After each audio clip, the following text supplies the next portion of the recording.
Host Dr. Pat, as we discuss what it means to use your full power to be the best version of yourself. Imagine stepping into the energy of saying yes to yourself as we both have done. This hour is packed with tips and stories on what it means to become whole, to integrate into your true self, and reframe your story in any given situation.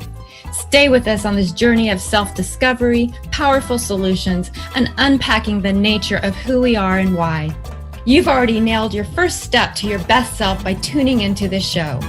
Now, here are your hosts. Wow, here we are. Boy, Dr. Pat. here we are. I'm Dr. Pat. I'm here with the most amazing, incredible Keri now. And, Keri, let's talk a little bit about today. This is Nailed It Radio, of course. And when we think about finding simplicity with your complexity, a lot of things happen. But I want to just give a shout out because this is also Earth Day. Yes. And I was really struck by a couple of things, right? And I thought about Earth Day a minute, and then I thought about the fact that I had a conversation with someone in the turbine business, the wind turbine business. Mm-hmm. And it wasn't too long ago. And he and I were talking, and I missed parts of the conversation. Mm. It's not that he didn't say it, but I missed parts. The long and the short of it was he was literally inviting me to come to a wind turbine farm and climb up the wind turbine. Okay. Yeah. And so that's why today effective communication is really good. Now, yes, I said yes. And yes, I will still do it. But you can't do that after you've had knee surgery. So I totally missed the whole, I'm really inviting you to come here and we're going to get you up there. I'm wondering how he said it to you, if it was in a lot of detail and you were maybe skimming over, the details because you're a big picture person. That was exactly it. He lost me, I think, at the part where he said something. How did he say it? Said something like, we were talking about the mechanics of it and the simplicity, right? That's why I said, find your simplicity within your complexity. I mean, the idea of wind producing energy is complex yet so simple. Mm-hmm. And he was talking about the inner workings of it. And we were talking about some of the controversy around it. And then he said, yeah, we're putting these on the ocean now. And so we had that conversation. But then he started to drill down into the mechanics. That's what is the motor in there? And you're right. I think I got glazed over. That's why we're talking about this today, right? Absolutely.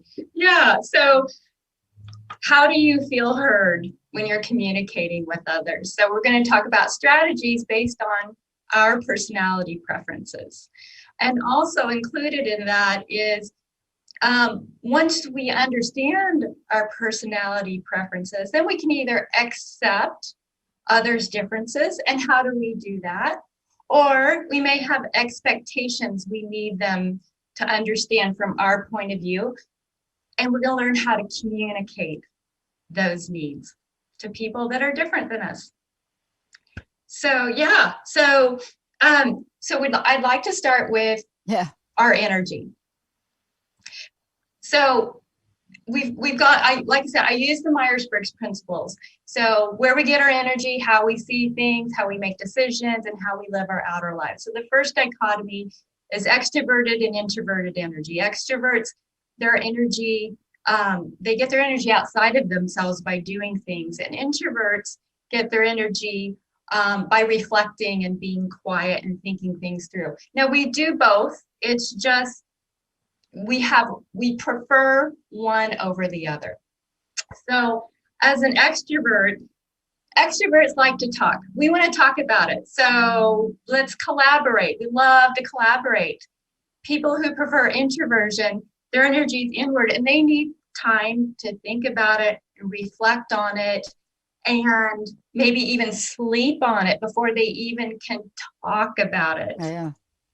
So some strategies especially with extroverts, if they're in, say, a brainstorming meeting, right? And all the extroverts are talking, they're talking over each other, and there might be an agenda, and the extrovert's like, okay, everybody, did you need to say something? Okay.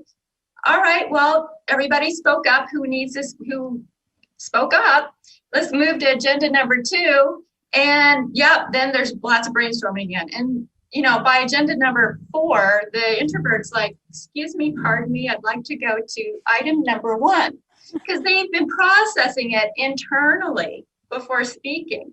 And that can be frustrating to everybody in the room. So a strategy for the extrovert who wants a brainstorming meeting is to give the information out to everybody, especially the introverts, a day or 2 ahead of time, and let them know their expectations of, hey, this is going to be a decision-making meeting. And so please think about this, please read through this, please come prepared to provide input. Yeah, I think there's so many layers of this to unpack right now. I want to bring it down to, how this shows up every day. This shows up every day. This shows up at business meetings every day. Mm-hmm. And if you are in an organization where you rely on the innovation, creativity, and input from your team, this is one of the most important things you can learn. This is so important. It goes beyond anything you and I can cover in this time. But I will tell you what happens when we don't do it. And I'm going to talk about business. I'm going to talk about government, anything where there are impactful decisions that are going to be made. What happens is the wrong decision will get made. It will get made. And it'll be too late when, I'm an introvert. I'm like a gazillion introvert. People don't think that. They think, oh, here she is. But I'm the one at the meeting, generally, prior to being a business owner. I could sit at a meeting and I'm processing everybody in the room. And by the time I'm ready and I'm going to share, my boss is like you are like $1 short and a day late or something like that. And then you just moves on. Mm-hmm. But you said something else. I want to zoom in on it. And I want you to explain it if you could. I'm a processor, but I've learned to process out loud. And processing out loud, if you don't say to your extrovert, ultra detailed friend or colleagues or team, I'm just processing out loud now. Okay. What happens is something as simple as, I'm really thinking of getting shelves for the garage. I'm thinking maybe about 4 of them. And I know we just threw everything in the garage, but I'm thinking, okay, well, where are they going to go? How big are they going to be? What are we going to put on them? Yeah. How many do you think you're going to need? And what if they don't fit on that wall? But in my mind, I've already moved the file cabinets from here to here. I've already moved the records that were here over to there. And that can cause, please talk to this, friction. There's nothing worse than breakdown when friction happens. Tell us about friction in the mix. Well, so you're actually talking about the next dichotomy, which is sensing and intuition. So as an introvert, you feel comfortable talking to your staff out loud.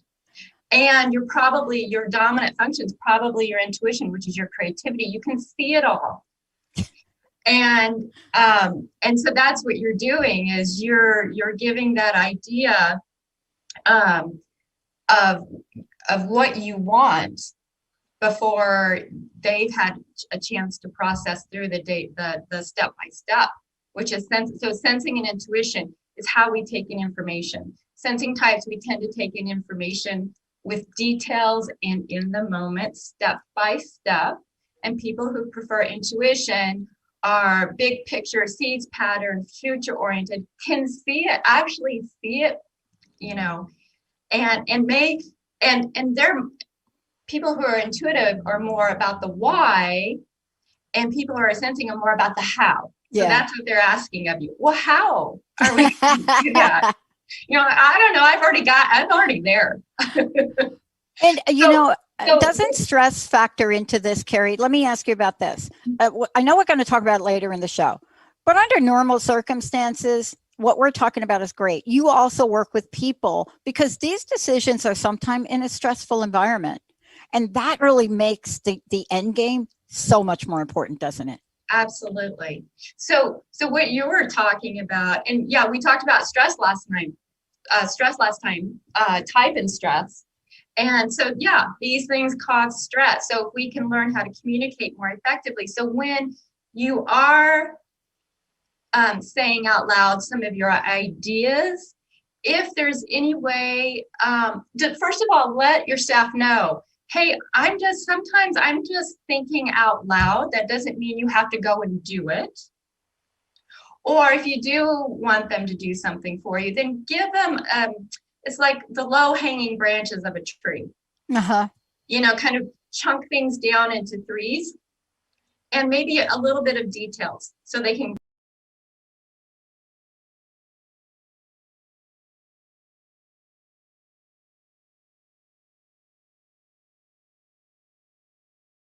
and we're starting down here. Intuitives are way above the tree line and out into the universe. And sensing types, we're still down on the ground. Sometimes we go dive down into the roots. And so what we need to do is come up to the surface level a little bit towards the tree and take our details and chunk them into 3 groups, right? To present them to intuitives, because if we present too many details to you, that's when the glaze thing comes over, right?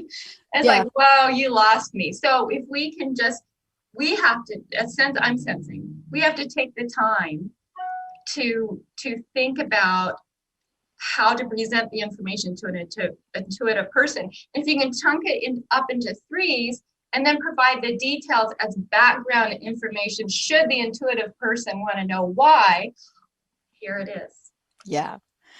And we're going to keep talking about this over and over and over as we go through the show today with lots of really great examples, because one of the things I was reading an article, I've been reading a number of different articles because I'm really interested in what's going on in relationships and lives. And I just, every day I find a new couple that is like, I'm going to be single. And, you're not in their home. You're not in the workplace. You're not there, right? And then you top on sort of the environment we're in now of things. And it's hard to explain. It's very hard to explain. And communication skills and what you're talking about right now, it could be the difference between growing a relationship or destroying a relationship. And I'm not exaggerating. Oh, I know, I'm not either. Oh, right. When we come back, we're going to talk about this. And I know you're going to talk about what happens when you layer a situation like COVID-19 on. And how does it show up? How can you, if you're the one coming from stress and fear, how can you be aware of that? And how might you communicate a bit differently to someone that's not? Let's take a short break. We got a lot to cover here. We'll be right back with Nailed It Radio with Keri Nail. All clear.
Ready to come back?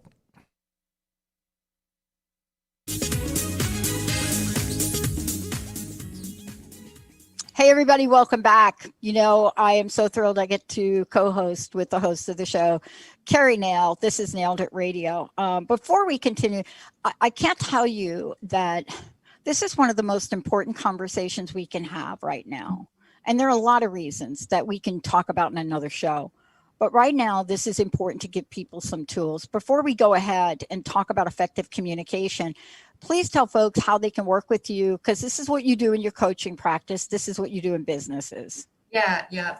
I'm a life coach, and you can reach me on my website, kerinail.com, KERINAIL.com, or you can reach me via email, Keri@kerinail.com. Look, we were talking a little bit during the break, and I want you to just really walk us through. It is very clear. If it's not clear to people listening, it is very clear how important. And there's a wide range, Keri. It is, I'm not able to talk to my mom. I'm not able to go there. I'm not able to hold her. I got to Zoom her.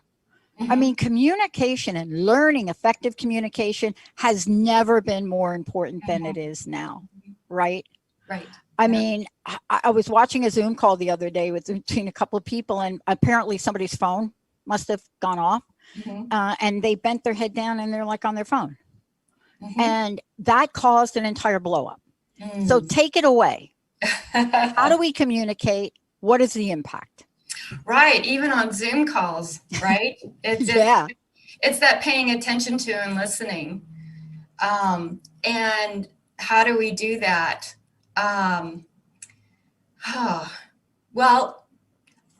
You were talking about relationships.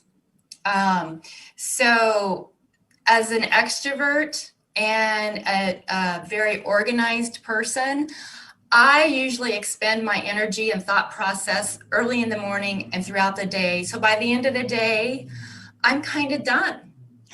And my spouse, who's big picture, open-ended, introverted energy, is slow to wake up and gets his juices going probably more towards noon in the afternoon. And then depending on what he's been working on, something creative, it flows into the evening.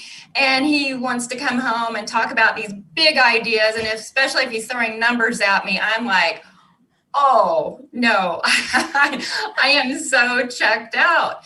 And so we've had this going back and forth, right? When's our optimal time? What's our sweet spot?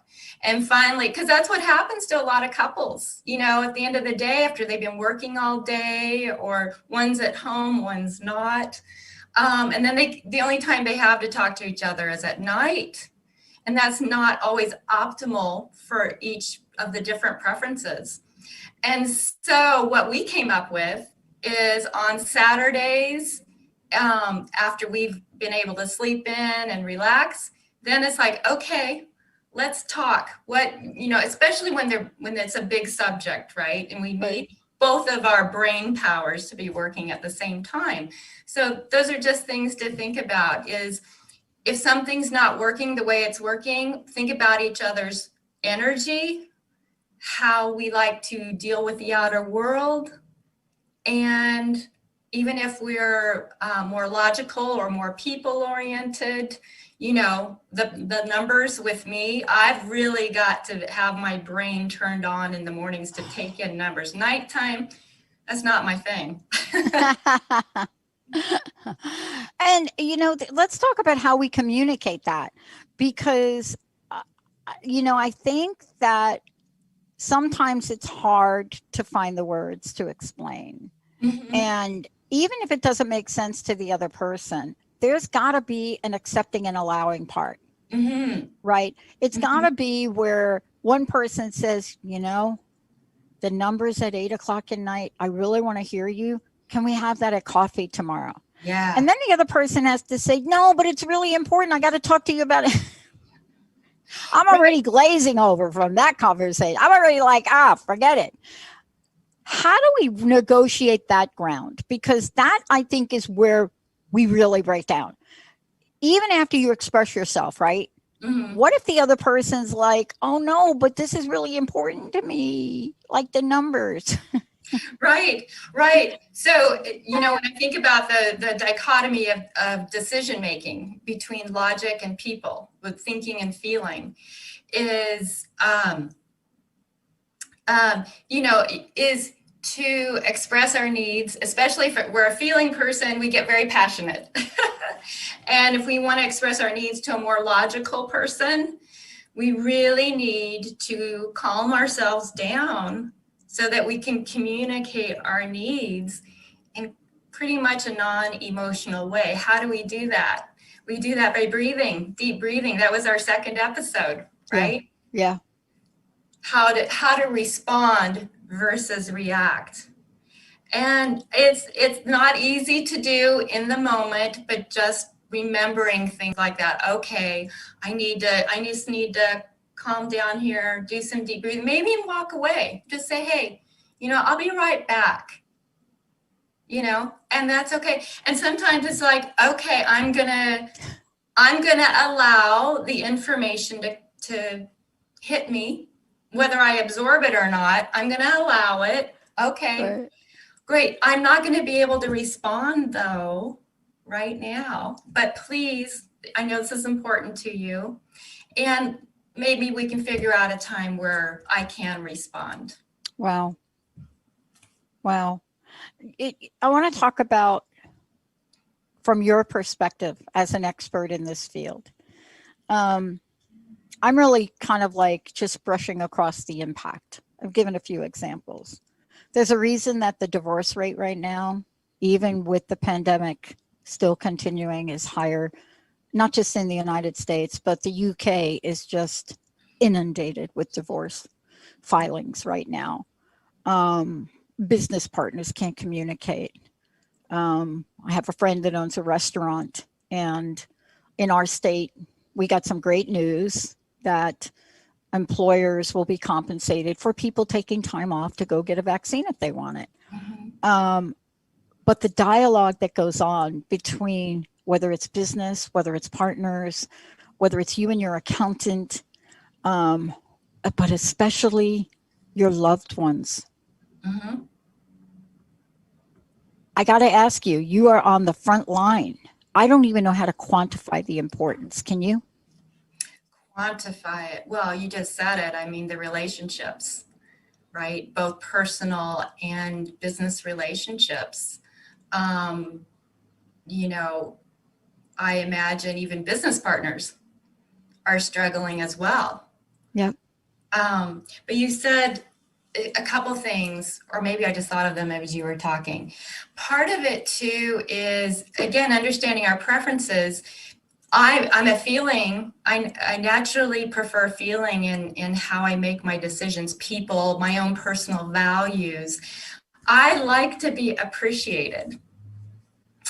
And if I'm with a more logical person, whether in my personal relationship or working relationship, and if they need to give me feedback, first start with some rapport instead of just diving in and it feels like I'm being attacked. Because feeling types, we take everything personally. And thinking logic types are, well, it's not personal, but everything's personal does. So start with appreciating. So it would actually start with rapport. Hey, how are you doing? And be prepared to listen with empathy. And that takes time and it takes energy. When we're doing something that goes against our natural preference, just remember it's going to take up our energy. So we need to give it some time. And then if there is any critiquing, give it as solving a problem, making things better with positive solutions or positive information, positive feedback. And then a feeling person is like, oh, okay, thank you. I can go with that. And the same thing with a feeling person to a logical person. It's like, I want to talk to you, be direct, be as direct as possible. And like I said, very little to no emotion. So prepare yourself, right? If you're feeling passionate about something, go figure it out before you talk to the logical person about it, and try to be as direct as possible. I want to talk to you about this when we come back too, and I think we've got a lot to talk about, so we'll probably skip the next break. Is when we are engaging in this, there's a process. And one of the things I alluded to before when we started the show is sometimes it's just conversation, right, Keri? Yeah. But sometimes it's conversation where you have to come to a decision point, Uh-huh. or you have to figure something out. That's still a decision, right? Mm-hmm. You know,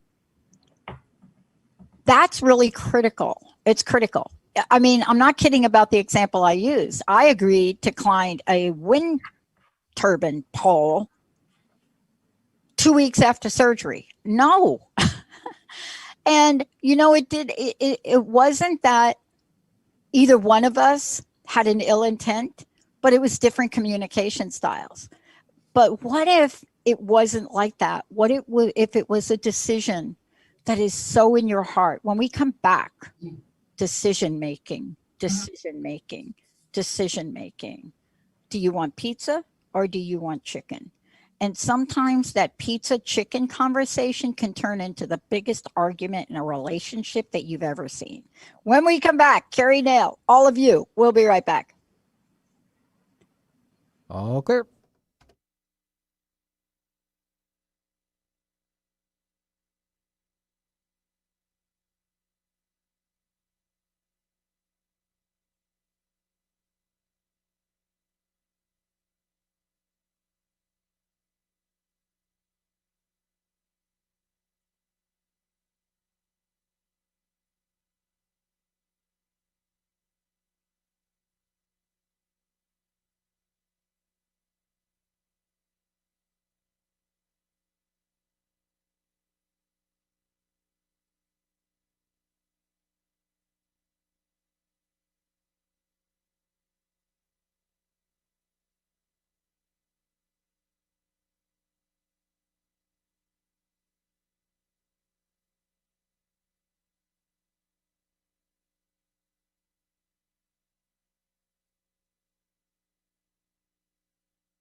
Ready when you are?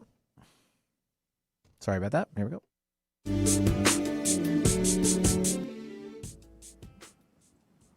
everybody, welcome back. This is Nailed It Radio with Keri, Nail, and me, Dr. Pat. I get to really sit here, side by side with Keri. She is an expert in what we're talking about. She's an expert in helping us understand personalities, what that means.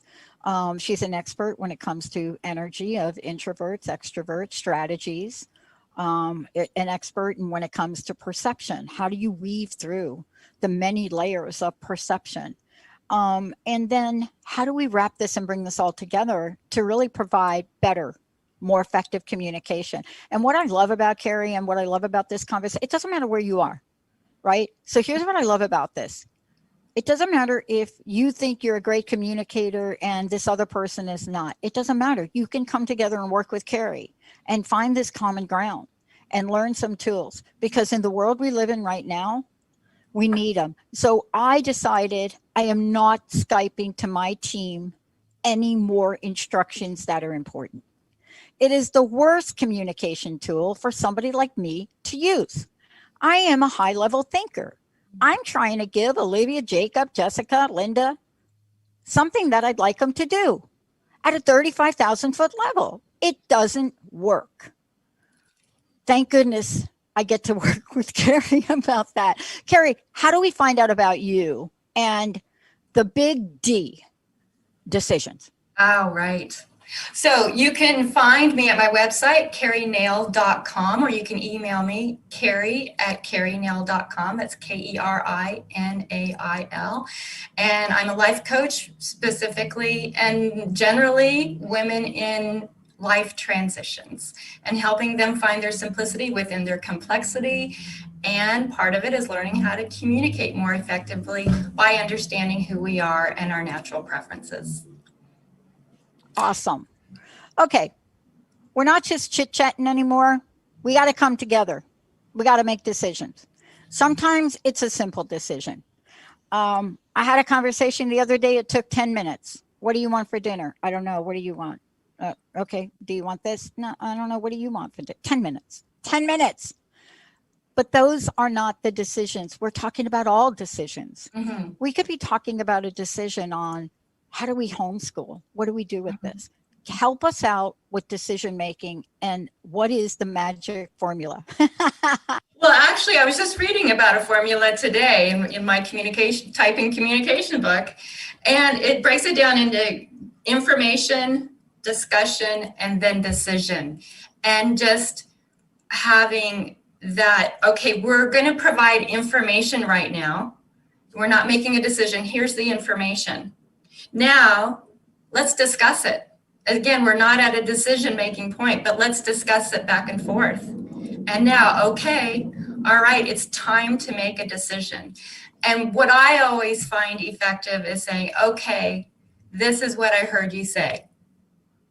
And then that gives the other party the chance to go, yeah, kind of, not sort of, not quite, this is, and then they can either say, nope, this is what I said, or yes, that's what I said and I'd like to add to it, or whatever. And then you can move on from there. This is can I use the analogy of a dance? Mm-hmm. So recently I've seen this as a dance. Mm. And I've discovered a lot about myself. As I said before, I'll be going back into the studios in May, and that will, I'm hoping that will clear up a few things. But what I've learned about myself is nobody's in my brain. They're not in my brain. They're not in my mind. They're only getting, I think we should do this. Yeah, okay. And so this is a small bit of the importance of great communication and decision making. What is your experience? What have you seen with great decision making, and what have you seen with not so great decision making? Oh boy, all those personality preference come into play. And I guess first of all, just remember, there's no right or wrong way to be. Thank you. It's just we have differences and we have similarities. And even when we have similarities, we have differences within those similarities, like environmental factors, cultural factors and things like that. So just having that appreciation that there's no right or wrong. Let's just understand each other better, where we're coming from, where we start. Because like I said, we go to the other side of the dichotomy depending on the situation. But I'm going to start more with people, and logical thinking people are going to start more with the facts and take the people out of the decision making. And eventually you need to come together and do both when making a decision about anything, because it's about the people and it's about the facts. I want to throw something in at this right now here. When it's decision making, can we talk for a little bit about the emotional side? Because thinking and feeling, let's, right? Yeah. How do we communicate decision and thinking and feeling? And I had a friend say to me one time, and this is before probably they knew that you even existed. They made this statement. It was a blunt statement. It really hit me hard. This was a bunch of years ago. And I never was able to resolve it until, later on. They said, yeah, let me just say this. Thinking, feeling. Guess what? Which one are you? That's like oil and vinegar. They don't mix. And I looked at him at the time and I said, yeah, but doesn't that make great salad dressing? And he just looked at me. And so this is really a myth. Thinking and feeling people just don't mix. That is a myth. We can't, if thinking and feeling people couldn't be in the same room together, we'd get nothing done. Right. Because we need both. Yes. Like I said, we need the facts and we need the people. So, you were talking more about feeling. So I have an example of a family, a mom and dad and 3 boys. Everybody in the family is thinking logical, except one of the boys is feeling. And by the way, this is the one dichotomy. Most of the other 3 dichotomies are pretty even in gender, male and female.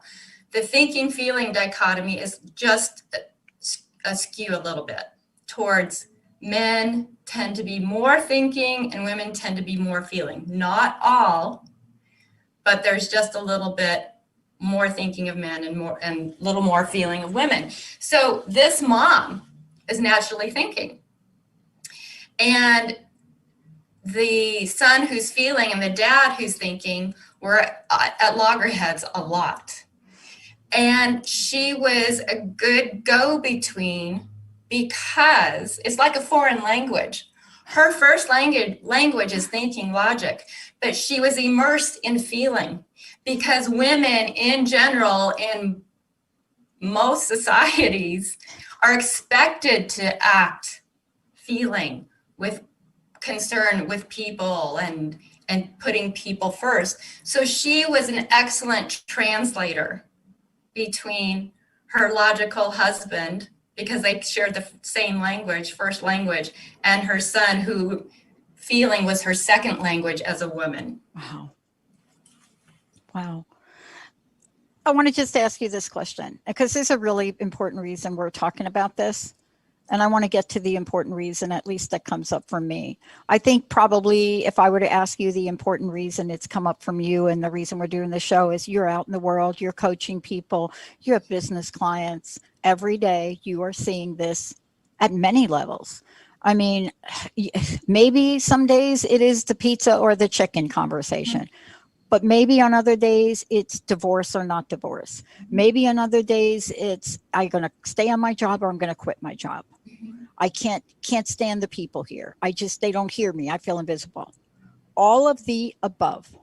And, I was thinking of a friend of mine the other day, and I said, I have got to send her to Keri.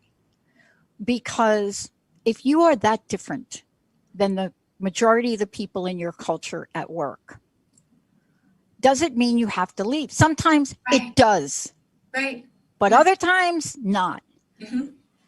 Now, let's put on top of that everything that has really raised our level of awareness in the pandemic. how has that raised the bar for you and what you're seeing in helping other people? Well, actually, it's exciting. Yes. Because I can help people look at other things, look at their strengths according to their preferences. If they're in a work environment that goes against their preferences, number one, they probably need your perspective, your different perspective, because that's what I've done in big groups is we do a type table of the group to see what the type of the group is, or even family type, right? And if there's an outlier, let's be aware of those differences and what do those differences bring to our group that's pretty much kind of looks like this. Mm-hmm. And so, first of all, what are you contributing? What are you contributing to your group? And make sure they know that. Right. And that's hard for introverts to let people know what they contribute. And then I think Olivia's listening right now to that. And then the other thing, I just lost my train of thought. Well, you were talking about, it's hard for introverts to let people know what they're contributing. And I honestly, that leads to the greatest miscommunication on the planet, I think. Yeah. And the other thing is, if you're not doing what you love to do at work, what can you do outside of work? Thank you. Yes. And so that's what people are finding during COVID, being at home. They actually have time to reflect and think, well, what else could I be doing? I've always wanted to take harmonica lessons. I was teaching myself how to play the harmonica. I love to paint, and it's nice to have time to paint. My sister just painted her house, her whole outside of her house, and has also started painting birch trees. And she hasn't ever really picked up painting before. So what do you like to do, and what can you do outside of work if you're not doing something you love at work? Okay, you just hit a little something I want to chat with you about, because this is the really wrap up for me. It's how do you communicate if we are judging, perceiving? And I know we're not going to take any breaks here, because this one here, I think this is the one, okay, my opinion, where rubber meets the road in a lot of ways for me. Judging, perceiving. Can we talk about this? Because if we just understood these two, we might be able to hit a pause button. Maybe. All right. My title on this one is Dynamic Strategy. So judging and perceiving, judging means the words don't really kind of match what they mean. They don't.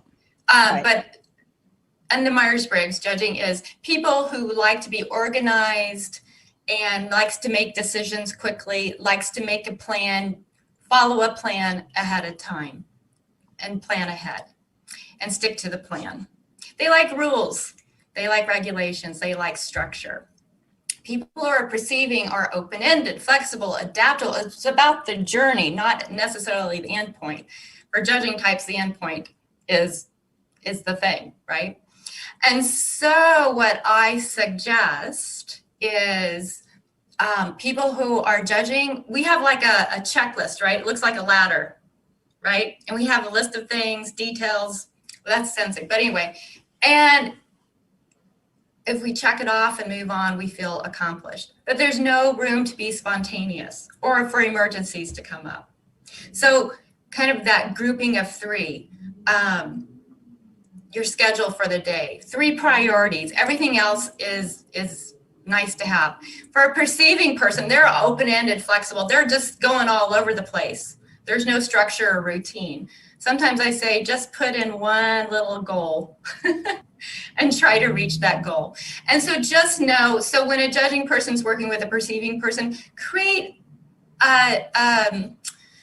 a framework, a flexible framework, kind of a big picture framework that you can be flexible within. Because perceiving types, guidelines and rules are just guidelines that can change. but let judging people know if you're going to change the rules, why you're going to change them, or live with the rules. It's that accepting versus expecting. Yeah.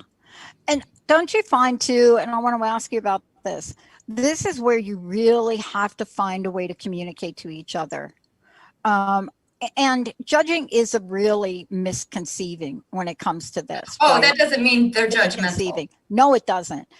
And if you are somebody that is way over here perceiving, you need the help of somebody that is in that other category to literally at least prompt you to really, how long are you going to keep those options on the table? You know, the rugs are going to get clean. You have to decide who you're going to pick to get the rugs before the furniture comes. So when I used to work with a perceiving boss, she would put the framework. We would do a workshop, a 2-day workshop, and she would put the framework together on a PowerPoint with maybe 5 slides. She goes, "Here, fill it in." I'm like, "Thank you." Because working from a blank slate. So then I filled it in and then we went back and forth. And I didn't mind the repetition of doing it over, and then she could work on a new one.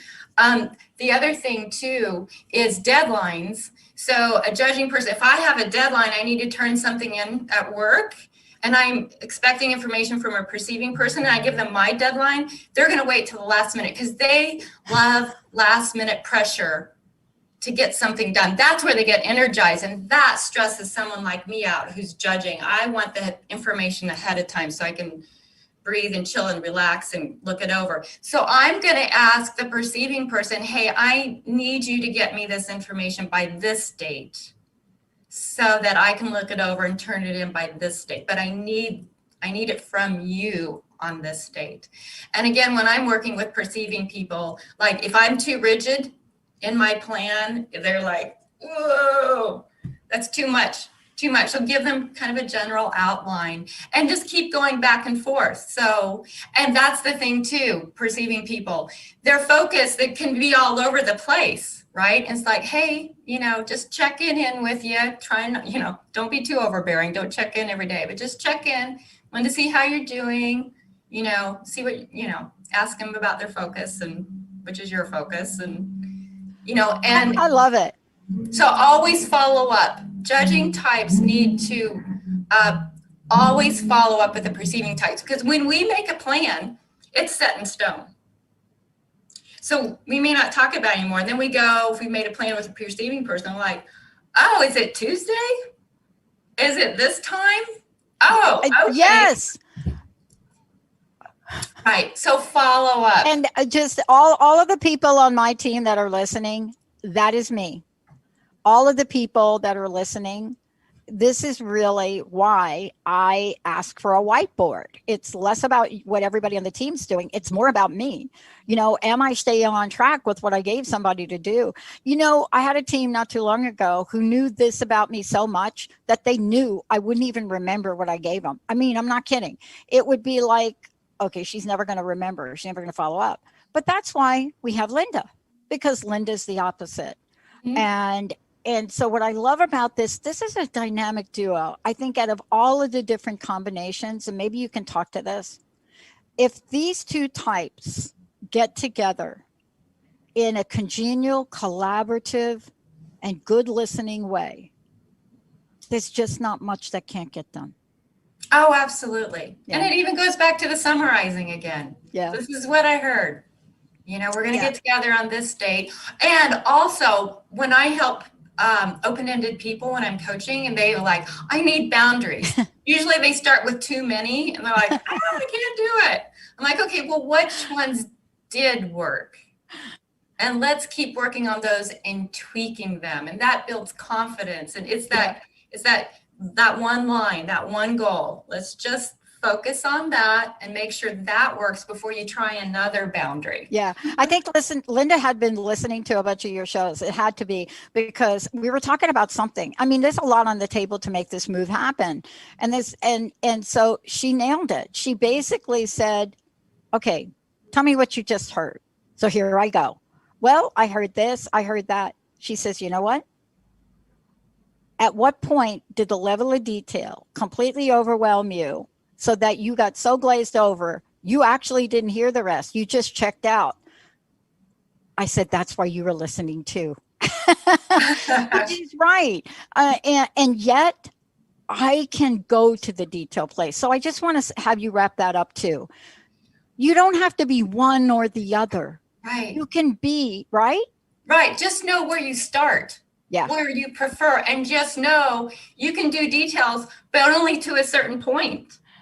Yeah. And I can do big picture, but only to a certain point, and certainly not at night. Well, Keri, thank you. I can't wait till we do the next show, because we're giving people a framework now here to really think about these things. And this is meant for all of you listening to really look at, which one am I? Which part of me is working for me? Which part is not working for me? Mm-hmm. And I highly recommend, if you see your communication breaking down and you want to improve it, please work with Keri, because it's safe and she'll meet you exactly where you are. You know, not one type is better than the other. That is not what we're saying, right? I don't know that I want a perceiving person. Do you want a perceiving person building a rocket that I'm going to be sitting in? I don't know about that, right? Do you want them to be checking all the details of the nuts and bolts? Right. Not sure.